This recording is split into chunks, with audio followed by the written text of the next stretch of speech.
आज सुबह जैसे ही मैं दफ्तर जाने के लिए तैयारी करने में मसरूफ़ था और जैसे ही बेड पर बैठकर झुकते हुए अपने पाँव में जराबें पहनने लगा, तो अचानक से ही एक अनजान सी आवाज़ मेरे कानों से टकराई। साहब जी, अगर इजाज़त हो तो मैं अंदर आ सकती हूँ? मैंने बगैर देखे ही उसे कहा कि जी आ जाएँ। वो अंदर आकर बोली कि मैं आपकी मुलाज़मा तहमीना की बेटी हूँ। आज मेरी अम्मा बीमार है, इसलिए उनकी जगह मैं आई हूँ। उस लड़की के करवाए गए इस तारुफ पर जब मैंने सर उठाकर देखा, तो वो लड़की इस कदर दिलकश थी कि उस पर पहली निगाह पड़ते ही मेरा दिल और दिमाग जैसे दोनों ही मेरे काबू से निकल गए थे और मुझे उससे नज़रें हटाने का ख्याल ही ना आया। बस दिल चाहता रहा कि बस उसे देखता ही जाऊं, क्योंकि वो तो कहीं से भी नौकरानी नहीं लग रही थी। और उसे देखकर मेरे दिल में अजीब और अनोखे से जज्बात अंगड़ाइयाँ लेने लगे थे। मेरे यूं देखने पर वो हिचकिचाते हुए बोली, साहब जी, अगर आपकी इजाज़त हो तो मैं आपके कमरे की सफाई कर लूँ?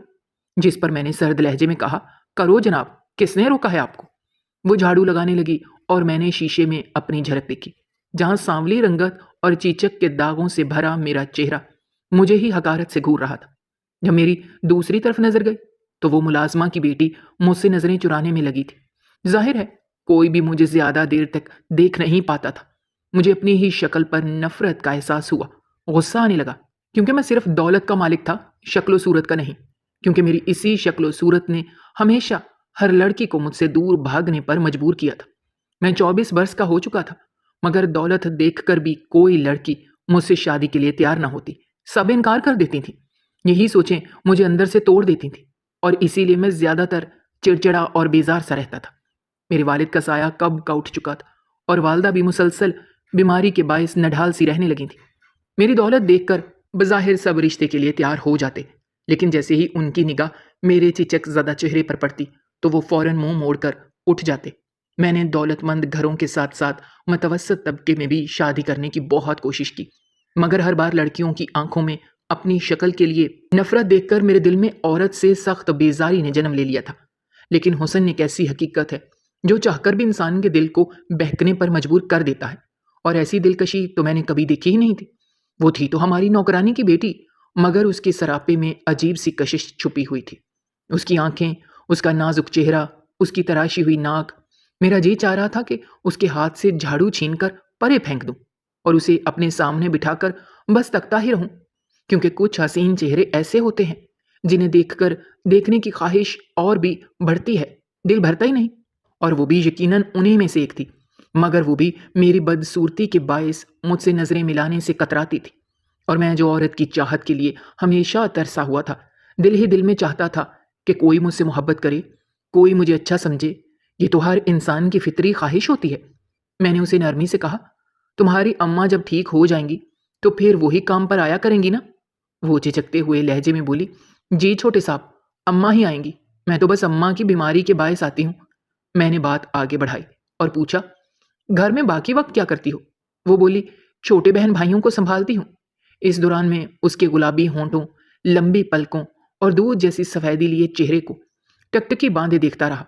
आंखें भी चमकदार और बड़े साइज की थीं। मैंने कहा, मेरी वालदा भी ज्यादातर बीमार ही रहती हैं।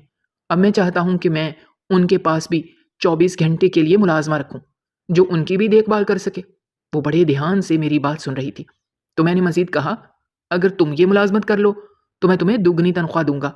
हालांकि मेरी मां की तीमारदारी के लिए नर्स पहले ही उनके पास मौजूद होते थे, मगर हकीकत ये थी कि मैं किसी बहाने उस लड़की को अपने पास रखना चाहता था, बस उसे अपनी नज़रों के सामने रखना चाहता था। मेरी बात सुनकर उसकी आंखों में चमक आ गई। कहने लगी, क्या सच में साहब जी? अम्मा को तो आप 10,000 देते हैं, दुगनी तनख्वाह के हिसाब से तो फिर आप मुझे 20,000 देंगे? क्या ऐसा ही है ना? मैंने कहा, हाँ बिल्कुल, और अगर मैं चाहूं तो तुझे 20 से ज्यादा भी दे सकता हूँ, लेकिन फिर तुम्हें दिन रात यहीं रहना होगा। जिस पर वो फौरन बोली, तो साहब जी, मैं अपने घर में रहना कब चाहती हूँ? साहब जी, हमारा तो छोटा सा कमरा है और एक तंग सा सहन है, जिसमें हम सारे बहन भाई बड़े तंग होकर जैसे तैसे करके सो जाते हैं। हमारे घर ना पंखा है और ना बिजली, रात भर मच्छर काटते हैं। आपके तो क्वार्टर बहुत अच्छे हैं, सब में पंखे लगे हुए हैं। वो अपनी गुर्बत का दुख मुझे सुनाने लगी और मैं उसे टकटकी बांधे सुनता रहा। मैंने उसे कहा, अगर वो अपनी माँ तहमीना का काम भी साथ संभाल ले तो उसकी तनख्वाह 50,000 कर दूंगा। ये सुनकर उसकी बड़ी बड़ी आंखें हैरत से फैल गईं, चेहरे पर खुशी की झलक नमूदार हो गई और वो बोली, मैं आज ही अम्मा से बात करूंगी। मुझे नहीं लगता कि उन्हें कोई ऐतराज होगा। 50,000 तो बहुत बड़ी रकम है। मैंने कहा, ठीक है, जब तुम्हारी अम्मा ठीक हो जाए तो उन्हें भेज देना, मैं खुद उनसे बात कर लूंगा। उस वक्त तक वो कमरे की सफाई मुकम्मल कर चुकी थी और मैं भी ऑफिस जाने के लिए तैयार था। लिहाजा माँ की खैरियत पूछकर दफ्तर चला गया। मगर दिन भर जहन पर उसी हसीन लड़की का साया छाया रहा। ना ऑफिस अच्छा लगा, ना मीटिंग, ना काम, बस वही सरापा नज़रों के सामने घूमता रहा। अगले रोज़ उसकी माँ बीमारी के बावजूद किसी तरीके मेरे घर पहुंची और अब मेरे सामने बैठी थी। मैंने जो रकम बताई थी वो तो बिस्तरे मर्ग पर भी होती तो भी आ जाती। वो घबरा कर बोली, साहब जी, मेरी बेटी ज़रा सादा सी है। उसने कहा है कि आप 50,000 पर उसे मुलाजमत देना चाहते हैं। मुझे यकीन नहीं आया। मैंने सिगरेट का कश लेते हुए कहा, हाँ, तुमने बिल्कुल दुरुस्त सुना है, लेकिन वो दिन रात यहीं रहेगी। मेरी वालदा की देखभाल और घर का काम भी उसी के ज़िम्मे होगा। मेरी डिमांड पर वो फ़ौरन राज़ी हो गई। इतनी बड़ी रकम तो मैं अपने ऑफिस की किसी पढ़ी लिखी मुलाजमा को भी ना देता, मगर ये ऑफ़र मैंने सिर्फ उस लड़की के हुस्न के बायस दी थी। वो लड़की ज़रूरतमंद थी या लालची, मैं नहीं जानता था, लेकिन हकीकत ये थी कि मैं किसी भी तरह उसकी कुर्बत चाहता था और दिल ही दिल में तय कर चुका था कि दौलत के ज़रिए उसे अपनी ख्वाहिशों के ताबे बना लूँगा। जब इंसान को अपनी चाहत जायज़ तरीके से ना मिले तो वो अक्सर ऐसे ही रास्ते ढूंढता है। मैंने सोच लिया था कि इस हसीन लड़की को अपने कमरे की जीनत बना कर रखूंगा। हालांकि मैं अपनी ज़ात में ऐसा वैसा शख्स न था, मगर उसका हुस्न कुछ ऐसा पागल कर देने वाला था कि मुझे खुद पर जब्त करना भी मुमकिन न रहा। मेरी वालदा के लिए तो वैसे भी नर्स मौजूद थी, लेकिन मैंने उस लड़की को अपने लिए चुना था। वो शाम को अपनी पोटली उठाकर आ गई और बोली, साहब जी, मेरा क्वार्टर कौन सा है, मैं कपड़े रख दूं, फिर घर की सफाई कर लूंगी। उसकी माँ तो आधे एडवांस पैसे लेकर जा चुकी थी। मैंने कहा, तुम क्वार्टर में नहीं रहोगी। वो हैरत से मुझे देखने लगी तो मैंने अपने कमरे के बराबर वाला कमरा खोलकर दिखाया, जो वसी होने के साथ साथ तमाम सहूलतों से मुज़य्यन था। एसी, फर्नीचर, सब कुछ वहाँ मौजूद था। कमरा देखकर वो खुशगवार हैरत से मुस्कुरा उठी और बोली, सच साहब जी, मैं इस कमरे में रहूंगी। मैंने कहा, हाँ, क्योंकि मेरी वालदा की तबीयत अचानक ख़राब हो जाती है। ऐसे में तुम्हें क्वार्टर से बुलाने तो नहीं जा सकता। हालांकि हर क्वार्टर में इंटरकॉम मौजूद था, मगर हकीकत यही थी कि मैं उसे अपने करीब रखना चाहता था। वो बहुत खुश दिखाई दे रही थी। फिर उसने पूरे घर की सफाई की, बर्तन धोए और खाना भी बावर्चन के साथ मिलकर बनाया। रात को जब मैं दफ्तर से लौटा तो वो किचन के फर्श पर बैठी खाना खा रही थी। मुझे देखते ही मुअद्दब लहजे में सलाम किया। मैंने कहा, यहाँ क्यों बैठी हो?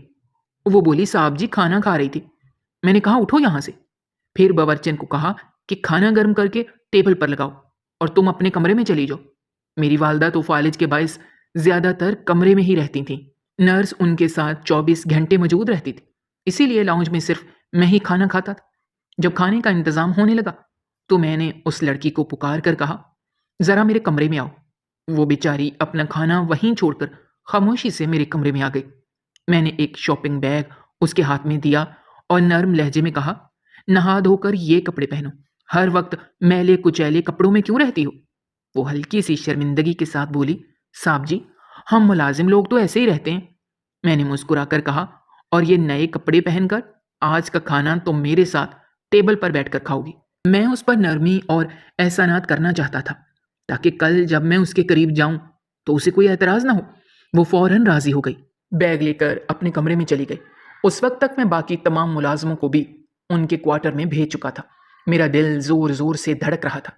फिर जब वो नए कपड़ों में मलबूस होकर बाहर आई तो उसका रूप देखकर मैं चंद लम्हों के लिए सांस लेना भूल गया। उसके लंबे और हसीन बाल और हसीन चेहरा मेरे होश उड़ा रहा था। वो नर्वस सी लग रही थी, बार बार अपना दुपट्टा संभाल रही थी, क्योंकि जो लिबास में लाया था वो खासा चुस्त था और उसका गला आगे पीछे से गहरा था। मैंने जब इशारे से उसे टेबल पर बैठने को कहा तो वो बैठ गई।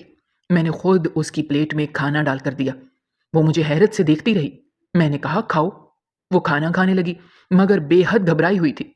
मैंने खाने के दौरान भी टिकटिकी बांधे उसे देख रहा था। खाने के बाद मैंने नरमी से कहा, चाय बनाकर मेरे कमरे में ले आओ। चाय महज एक बहाना थी। दरअसल मैं उसे बहाना बनाकर अपने कमरे में बुलाना चाहता था ताकि उसके हुस्न को और करीब से देख सकूं। फिर मैं अपने कमरे में चला गया। कुछ ही देर में वो चाय लेकर आई और टेबल पर रख दी। मैंने कहा, यहाँ बैठो मेरे सामने।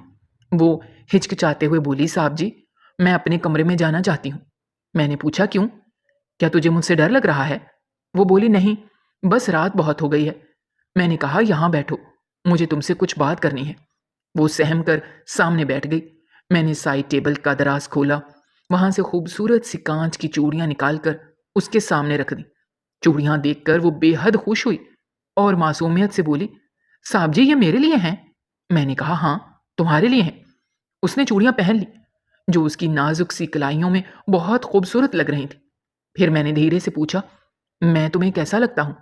मुझे नहीं मालूम था कि मैं ये सवाल क्यों कर रहा हूं, मगर दिल में अजीब सा तजस्सुस था। मेरे सवाल पर वो घबरा कर सर झुका गई। उसकी पलकें लर्ज रही थीं और मैं दिल ही दिल में डरने लगा कि अगर उसने कह दिया कि मैं अच्छा नहीं लगता तो मेरा दिल टूट जाएगा।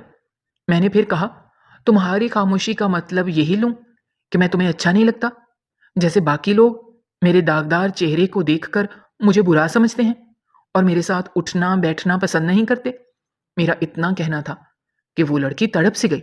फौरन नफ़ी में हाथ हिलाकर बोली, नहीं नहीं साहब जी, ये आप कैसी बातें कर रहे हैं? मैं तो ऐसा ख्वाब में भी नहीं सोच सकती। आप तो बहुत अच्छे इंसान हैं। आपका इखलाक बहुत अच्छा है। वरना कौन है जो अपने मुलाजमों पर इतनी अनायत करे? आपने जो कपड़े दिए हैं, हमारी बस्ती में तो लोग शादियों पर भी ऐसे कपड़े नहीं पहनते। मैंने तो कसम से पहली बार इतना कीमती जोड़ा देखा है। और ये चूड़ियां, ये भी जब ईद या शादी ब्याह का मौका आता है। और जब मैं अपनी अम्मा से कहती कि मुझे अच्छी चूड़ियां ला दो, मगर वो हमेशा मुझे मोहल्ले के आम से ठेले से सस्ती चूड़ियां ला देती थी, जिनका रंग चंद दिन बाद ही उतर जाता है। आप तो बहुत अच्छे हैं, मेरा इतना ख्याल रख रहे हैं। और इन दागों का क्या है जी? चेहरे पर दाग जरूर हैं, मगर आपके दिल पर तो नहीं है ना? उसकी बातें मेरे दिल में उतरती चली गई और मैं जैसे पल भर में हल्का हो गया। मैंने कहा, अच्छा, रात अब बहुत हो गई है, तुम अपने कमरे में जाओ और सो जाओ। वो मुस्कुरा उठी, मुझे शब बखैर कहा और फिर कमरे से बाहर चली गई। वो जैसे जैसे वहां से जा रही थी, उसका सरापा मेरी आंखों के सामने था। मैं उसे देख रहा था। गहरे गले से छलकती गर्दन पर मेरी निगाह ठहर सी गई थी। मेरे वजूद में एक झुरझरी सी दौड़ गई थी। वो जा चुकी थी, मगर काफी देर तक उसका तस्वुर मेरे जहन पर छाया रहा। फिर मैं उठा और कमरे का दरवाजा बंद करके बिस्तर पर आकर लेट गया। वो लड़की मेरे होशो खवास पर इस तरह छा गई थी कि दिल बेकरार होने लगा था। जी चाह रहा था कि अभी जाऊं, उसे अपनी बाहों में भर लूं, अपना बना लूं और फिर ये रात कभी खत्म ना हो। इसी नियत से मैं एक बार बिस्तर से उठ भी गया, मगर फिर बड़ी मुश्किल से खुद पर काबू पा लिया। बस इसी खौफ से खुद पर काबू पा लिया कि अगर जल्दबाजी से काम लेते हुए मैंने कोई कदम उठा लिया तो कहीं वो लड़की हाथ से ही ना निकल जाए। और यूं मैं उलझा हुआ सा करवट बदल कर सो गया। सुबह जब मेरी आंख खुली तो मुझे पहले से किचन में नाश्ते की तैयारी में वो मसरूफ थी। एक लम्हे को उसे वहां देखकर मैं हैरान रह गया, क्योंकि आज से पहले कभी मैंने किचन में कदम नहीं रखा था। मगर उस लड़की की खातिर मैं चलता हुआ खुद को वहां तक ले आया। मुझे वहां पाकर वो बोली, क्या हुआ साहब जी, आपको कुछ चाहिए? लेकिन मैंने उसकी तरफ घूरते हुए कहा, तुमने फिर से वही फटे पुराने कपड़े पहन लिए हैं। कल तो मैंने तुम्हें 5 नए सूट लाकर दिए थे, उनमें से कोई पहन लेती। वो मुस्कुराकर बोली, साहब जी, वो तो इतने अच्छे जोड़े हैं, हमारे यहाँ तो ऐसे कपड़े शादियों पर पहने जाते हैं। अब भला मैं घर के कामों के लिए वो कपड़े कैसे पहन सकती हूँ? वो गंदे हो जाएंगे। उसकी बात सुनकर मैं आगे बढ़ा और उसका हाथ पकड़ लिया। पीछे खड़ी बावर्चन हैरत से मुझे देख रही थी, मगर मैं सबको नजरअंदाज करता हुआ उस नर्मो नाजिक लड़की को किचन से बाहर लाया और लाकर सोफे पर बिठा दिया और फिर खुद उसके सामने बैठकर कहने लगा, देखो, अगर तुम चाहती हो कि मैं तुम्हें डांटूं ना और तुम्हारी तनख्वाह से पैसे भी ना काटूं, तो चुपचाप जाओ और वही कपड़े पहन कर आओ जो मैंने तुम्हें दिए थे, और साथ वो चूड़ियां भी पहन लेना। ये सुनकर वो नजरें जमाए मुझे देखती रही, फिर उठकर कमरे में गई। कुछ देर बाद जब वो कमरे से बाहर आई तो मेरे लाए हुए कपड़ों में वो इस घर की नौकरानी नहीं बल्कि बहू ही लग रही थी। ये सोच आते ही मेरा वजूद लर्ज उठा, क्योंकि पहले मैं समझता था कि ये सिर्फ अपने हुस्न की वजह से मुझे अपनी तरफ खींच रही है। वक्ती कशिश है जो एक बार पूरी हो गई तो उसकी कोई अहमियत बाकी नहीं रहेगी। लेकिन रफ्ता रफ्ता मेरी अपनी सोच मुझे ही मलामत करने लगी। पहले तो मैं उसे सिर्फ बिस्तर पर लाना चाहता था, मगर अब दिल चाहता था कि जिंदगी भर ये मेरे साथ रहे।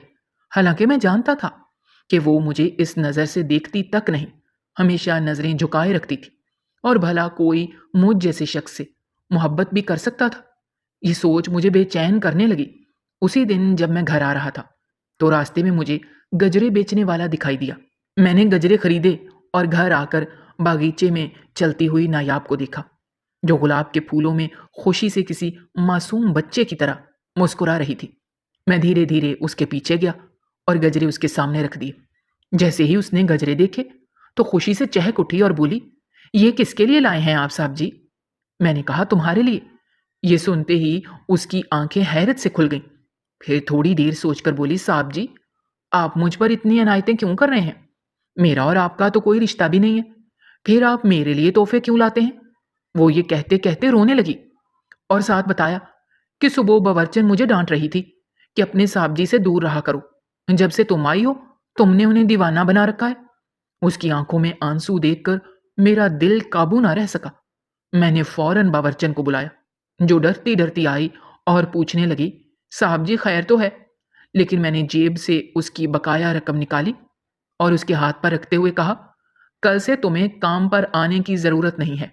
वो बेचारी रोती बिलखती मेरे कदमों में गिरकर इल्तिजाएं करने लगी, मगर मैंने कोई परवाह ना की और उसे मुलाजमत से निकाल दिया। अब बस मेरी एक ही ख्वाहिश थी कि किसी तरह जल्द से जल्द नायाब का दिल जीत सकूं, ताकि वो भी मुझसे मोहब्बत करे। क्योंकि अगर वो मासूम सी कली इस घर की मालकिन बन जाती, तो वो सब लोग जो मुझे बार बार मुस्तरद कर गए थे, उनके मुंह भी हमेशा के लिए बंद हो जाते। मुझे लगता था कि मेरी मोहब्बत वो भी महसूस करने लगी है। आखिर वो कोई छोटी बच्ची तो नहीं थी।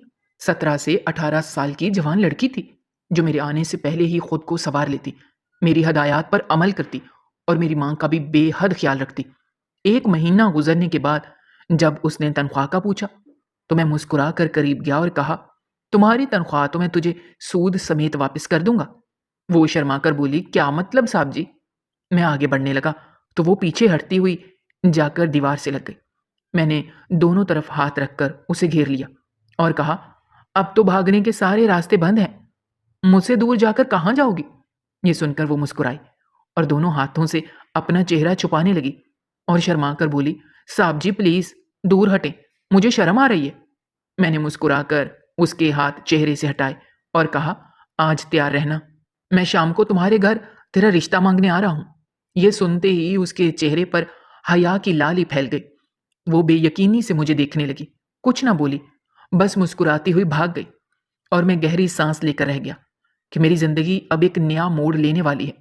मगर मुझे कहाँ खबर थी कि उस शाम मुझे ऐसे राजों का पता चलेगा जिनसे मालूम होगा कि जैसे मैं अपनी मोहब्बत समझ रहा था, वो हकीकत में कुछ और ही निकलेगी। मैं आज नायाब के घर रिश्ता लेकर जाना चाहता था। जाने से पहले मैंने अपनी माँ को इशारों में बता दिया था, और वो भी इशारों इशारों में बता चुकी थी कि उन्हें इस रिश्ते पर कोई ऐतराज नहीं। यानी मेरी माँ इशारों से बता रही थी कि नायाब अच्छी लड़की है, अगर हम गरीब के सर पर हाथ रखेंगे तो अल्लाह भी हमसे बहुत खुश होगा। मैंने लगन का सारा सामान अपने साथ लिया था, ड्राइवर भी मेरे साथ था। खुशी खुशी उस मोहल्ले में पहुंचा जहां नायाब अपनी माँ के साथ रहती थी।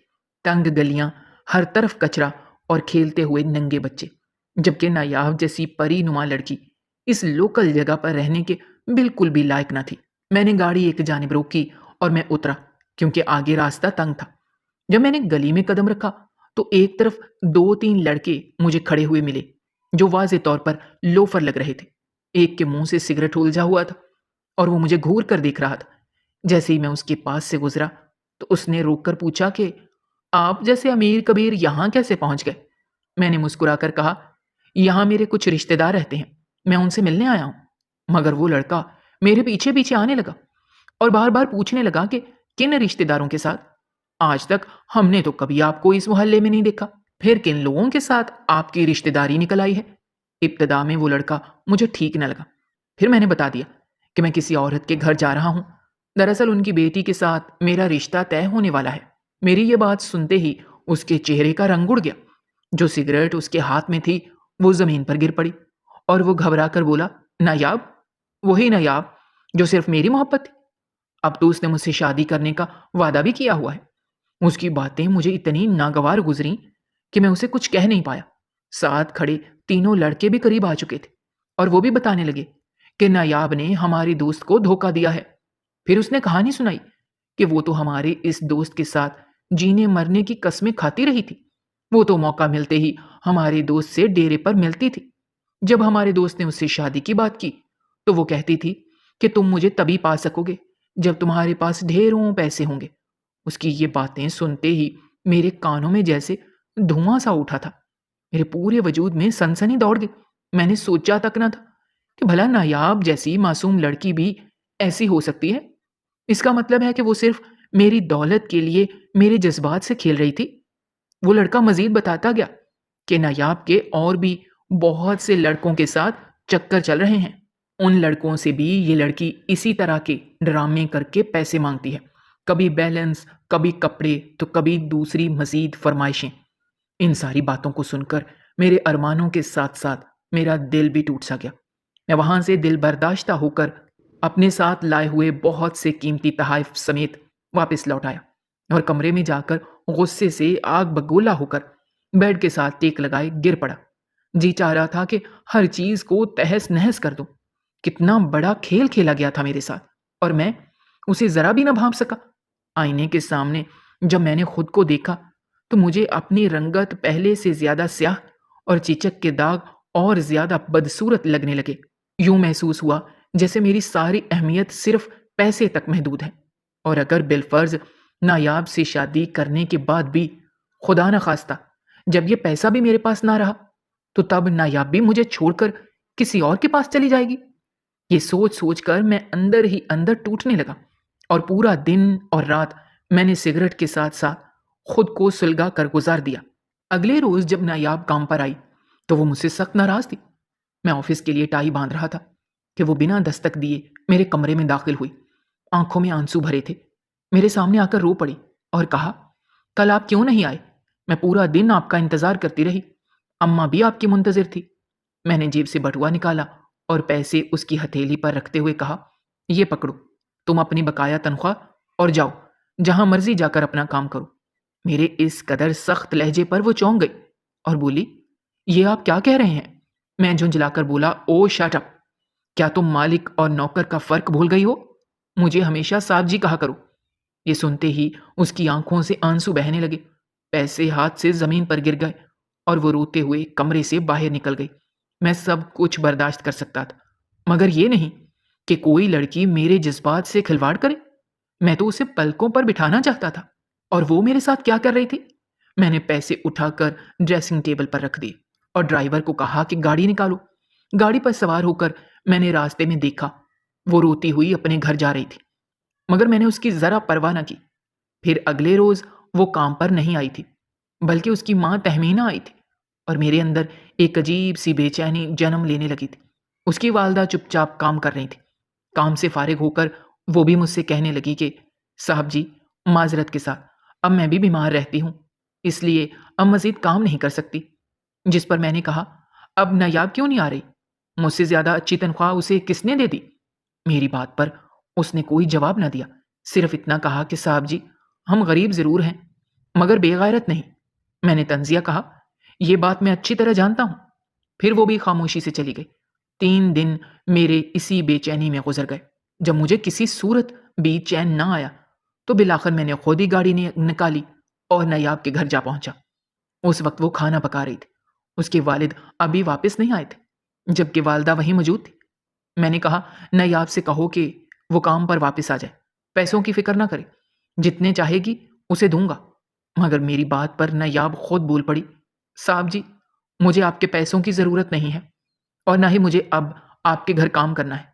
उसकी बात पर मैं दोबारा गुस्से से तिलमिला उठा और चुपचाप घर वापस आ गया और सारा वक्त यही सोचता रहा कि भला उसमें इतनी अकड़ किस बात की है। उसे गर्ज तो सिर्फ पैसों की ही थी, वो मैं देने को तैयार था। फिर भी वो क्यों ना आई? लेकिन सच ये था कि अब मुझे उसके बगैर कुछ भी अच्छा नहीं लगता था। शायद मेरा जीना भी अब मेरी मजबूरी बन चुका था।